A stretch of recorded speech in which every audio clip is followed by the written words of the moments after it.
Hi, I'm Ulla Robertson-Neumann and chef and owner of At Your Service and Catering, located in Orangeburg, New York, that is just outside of New York City.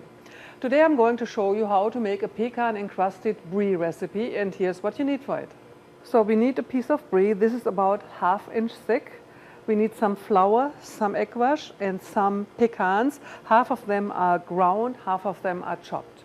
So the first thing we are going to do is dredge the brie in flour. And make sure that all the sides are coated. So I can take on the egg wash.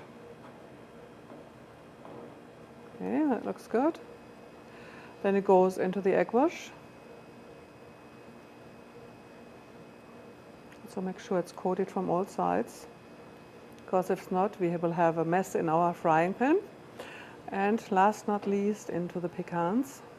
This is ready to go in the frying pan now. Now that the oil is hot enough, I put the brie in and it will cook really quickly, about 30-40 seconds per side. After less than 2 minutes in the frying pan, our brie is ready. And voila, I just showed you how to make pecan-encrusted brie recipe the Ooh La La way.